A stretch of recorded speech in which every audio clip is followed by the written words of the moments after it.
নগরী থেকে আটক 10 হকার প্রশাসন শক্ত অবস্থানে রয়েছে। হকার ব্যবসায়ীদের সাবধান হওয়া ছাড়া উপায় নেই, কারণ সামান্যতম বিক্রির আশায় ফুটপাতে রাস্তায় ব্যবসা করার উদ্দেশ্যে নেমে আপনারা আমও হারাবেন, ছালাও হারাবেন। তাই এই মুহূর্তে এই কঠোরতম আইন বিধি লঙ্ঘন না করে আইনটুকু মেনে আপনারা যথাস্থানে আপনাদের কার্যবিধি পরিচালনার জন্য আমরা আইন অনুসারে অনুরোধ জানাচ্ছি। আপনারা ভালো থাকেন, নিরাপদে থাকেন, এটাও কিন্তু আমাদের সকলের প্রত্যাশা। আসলে সর্বশেষ যে আপডেট আমরা দেখতে পেরেছি, যে সংবাদটুকু নিয়ে ইতিমধ্যে সোশ্যাল মিডিয়া প্ল্যাটফর্ম জুড়ে বিভিন্ন জায়গায় আলোচনা বা সমালোচনা চলমান রয়েছে। আমরা সেই আপডেটটুকু জানিয়ে দেওয়ার চেষ্টা করছি। দেশ প্রবাস থেকে যারা যুক্ত রয়েছেন, আপনারা আমাদের লাইভটুকু শেয়ার দিয়ে সাথেই থাকবেন এবং অন্যদেরকেও এই খবরটুকু জানার সুযোগ করে দিবেন। কমেন্ট করে জানাবেন কে কোথায় থেকে যুক্ত আছেন এই মুহূর্তে আমাদের সাথে।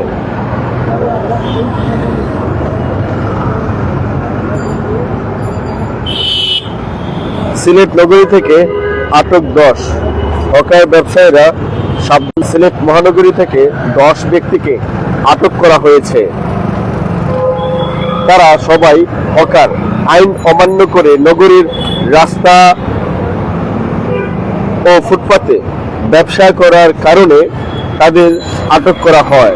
শনিবার 10 জানুয়ারি সন্ধ্যার পর থেকে রাত 9:30 পর্যন্ত সিলেট জেলা প্রশাসন, সিলেট মহানগর পুলিশ ও সিলেট সিটি কর্পোরেশনের যৌথ অভিযানে তাদের আটক করা হয়। সিলেট যানজট মুক্ত রাখতে রাস্তা ও ফুটপাত দখল করে ব্যবসা বাণিজ্য নিষিদ্ধ করা হয়েছে। হকারদের কথা বিবেচনা করে তাদের জন্য নির্ধারিত লালদিঘির পার অস্থায়ী হকার্স মার্কেটটি আরো উন্নত করা হয়েছে। নানান সুযোগ সুবিধা বাড়ানো হয়েছে। সেখানে অনেক হকারই সেখানে ব্যবসা বাণিজ্য করছেন, কিন্তু তবুও তাদের মধ্যে অনেকেই রাস্তা ছাড়তে নারাজ। প্রায় প্রতিদিনই অভিযান চালিয়ে তাদের সতর্ক করার পাশাপাশি অনেকের পণ্য সামগ্রীও আটক করা হচ্ছে। নিয়মিত অভিযানের অংশ হিসেবে শনিবার সন্ধ্যার পর অভিযান শুরু হয়, চলে 9:30 পর্যন্ত। নগরীর জিন্দাবাজার, চৌহাট্টা, কালীঘাট,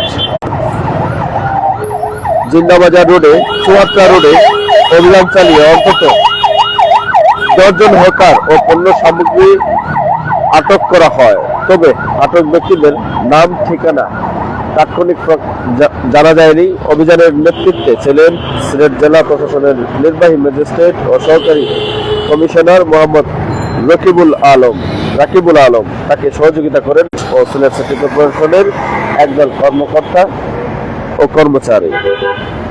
আটকদের মধ্যে 5 জনকে বিভিন্ন মেয়াদে কারাদণ্ড এবং অন্যান্যদের মোট 20,500 টাকা অর্থদণ্ড দিয়ে ছেড়ে দেওয়া হয়।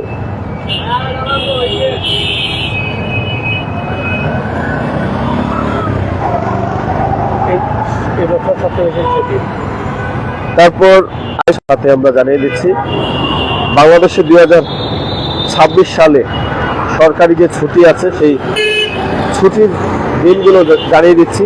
সবচেয়ে বেশি ছুটি কিন্তু এবার পাচ্ছেন সরকারি বেসরকারি কলেজের যে ছুটি আছে সেই ছুটি তালিকা প্রকাশ করা হয়েছে, সেটি আমরা জানিয়ে দিচ্ছি আপনাদেরকে। সিলেট সহ সারা দেশে শিক্ষা মন্ত্রণালয় 2026 সালের কলেজে ছুটি তালিকা প্রকাশ করেছে সম্প্রতি। চলতি বছরে কলেজগুলো মোট 72 দিন বন্ধ থাকবে। গত বছর এ ছুটি ছিল 71 দিন। তালিকায় দেখা যায় পবিত্র রমজান, ঈদুল ফিতর, গ্রীষ্মকালীন ছুটি মিলে 18 ফেব্রুয়ারি থেকে 25 টানা 26 দিন বন্ধ থাকবে কলেজগুলো। স্বাধীনতা ও জাতীয় দিবসে একদিনের ছুটি রয়েছে। এছাড়া ঈদুল আজহা 24 মে থেকে 5 জুন মোট 10 দিন, দুর্গাপূজা, বিজয়া দশমী, প্রবারণা পূর্ণিমা, লক্ষ্মী পূজায় 18 থেকে 29 অক্টোবর পর্যন্ত মোট 10 দিন ছুটি থাকবে। শীতকালীন অবকাশ হিসেবে 17 থেকে 31 ডিসেম্বর পর্যন্ত মোট 11 দিন কলেজ বন্ধ থাকবে। এছাড়া প্রতি বছরের মতো এবার শিক্ষা প্রতিষ্ঠানের সংরক্ষিত 3 দিন ছুটি রাখা হয়েছে। প্রতিষ্ঠান প্রধান প্রয়োজনে এই ছুটিগুলো দিতে পারবেন। এই ছিল দুটি সংবাদের মধ্যে দুটি বিশেষ সংবাদ আমরা আপনাদেরকে জানিয়ে দেওয়ার চেষ্টা করছিলাম। আমরা আবারও জানাচ্ছি, সিলেট নগরী থেকে 10 জনকে আটক করা হয়েছে। ইতিমধ্যে আমরা জানিয়ে দিয়েছি, আবারও আপনাদেরকে জানিয়ে দিচ্ছি কাদেরকে আটক করা হয়েছে এবং কি কারণে আটক করা হয়েছিল। সিলেট মহানগরী থেকে 10 ব্যক্তিকে আটক করা হয়।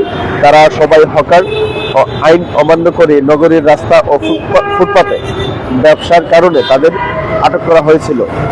শনিবার 10 জানুয়ারি সন্ধ্যার পর থেকে রাত 9:30 পর্যন্ত সিলেট জেলা প্রশাসন, সিলেট মহানগর পুলিশ ও সিলেট সিটি কর্পোরেশনের যৌথ অভিযানে তাদের আটক করা হয়। সিলেট মহানগরীর রাস্তাঘাট যানজট মুক্ত রাখতে রাস্তা ও ফুটপাত দখল করে ব্যবসা বাণিজ্য নিষিদ্ধ ঘোষণা করা আপডেট আমরা আপনাদেরকে জানাচ্ছিলাম তারপর সিলেট এবং সিলেটের চ্যানেলের মাধ্যমে সিলেটের চুয়াট্টা পয়েন্ট থেকে, পাশাপাশি আজকে দুপুরের সিলেটের চুয়াট্টা পয়েন্টেরও এই মুহূর্তের চিত্রটুকু আপনাদের কাছে কেমন লাগলো অবশ্যই কমেন্ট করে জানাবেন। অনেক দেখছি আমাদের সাথে রয়েছেন, প্রবাসী রুদ্র রয়েছেন, জানাই অবশ্যই কে কোথায় থেকে আমাদের লাইভটুকু দেখছিলেন কমেন্ট করে জানাবেন। পাশাপাশি আমাদের লাইভটুকু শেয়ার করে দিবেন। আপনাদের সবাইকে আবারও ধন্যবাদ জানিয়ে এই মতো লাইভ থেকে আমাদের বিদায় নিচ্ছি।